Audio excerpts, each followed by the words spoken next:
Hello there. So another government minister has broken ranks with the PM's my deal or no deal policy.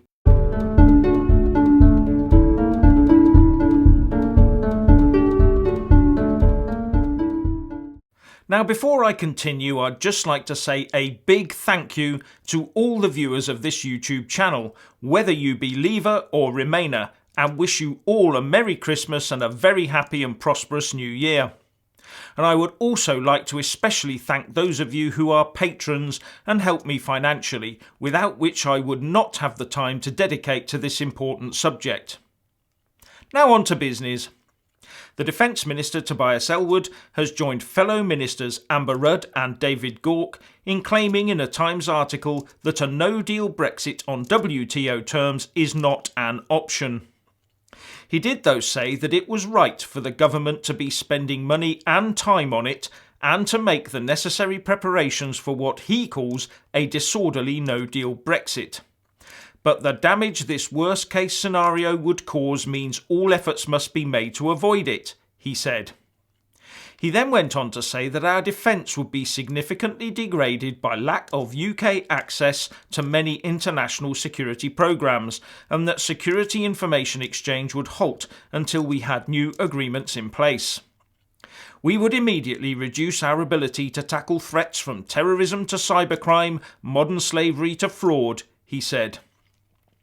Now this has all been comprehensively debunked by the likes of the former head of MI6, Sir Richard Dearlove, who is part of the Veterans for Britain Brexit campaign group.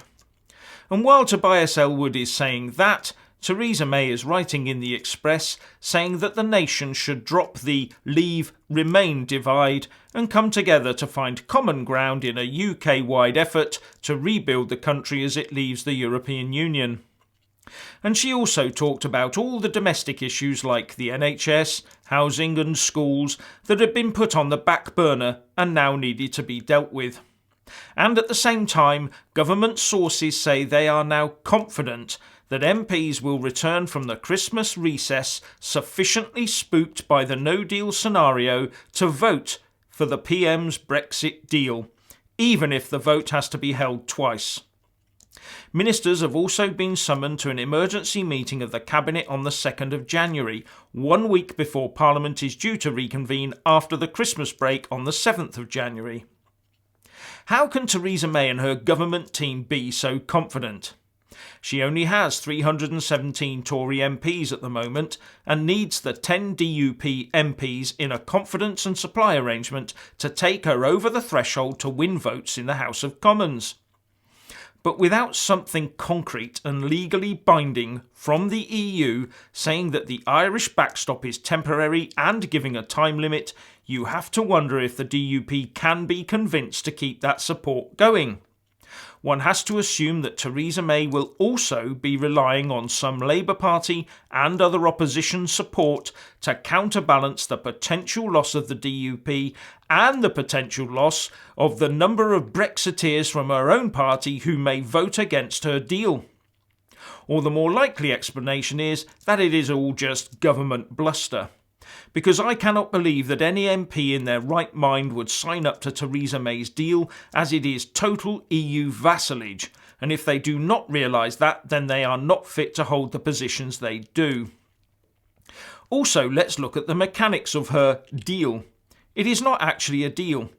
If the MPs do agree to her proposals, then starting from the 30th of March 2019, the UK will enter a customs union as part of a transition phase without a final deal agreed. And any final deal subsequently agreed would be put in place at the end of the transition phase less than 2 years later. Or more likely, the Irish backstop would kick in and we'd never be able to leave the so-called temporary customs union arrangement. That means we will be straight into a very intense set of negotiations that will mirror what we've been through over the last 2 years. So far from dealing with domestic legislation, we'll probably be trying to negotiate and find out what the UK will be doing in 2 years' time, with the opposition and pro-EU types continuing to undermine this country at every turn. The whole of Westminster will be likely buried in Brexit for most of that time. Then, when the deal is done, there will be calls for, guess what, a referendum on it. So what Theresa May has done is not agree a deal with the EU. She has only agreed to set the ground very loosely and in a non-legally binding way to talk about doing a deal, and those talks could go on and on and on. Wouldn't it just be far simpler to obey the result of the 2016 EU referendum and leave on WTO terms at the earliest opportunity? So, please let us all know what you think by leaving a comment below, and thank you for watching. Please do like and share this video, and also subscribe to my channel. And when subscribing, please do remember to press on the little bell next to the subscribe button. That way you'll get an alert every single time I put up a new video.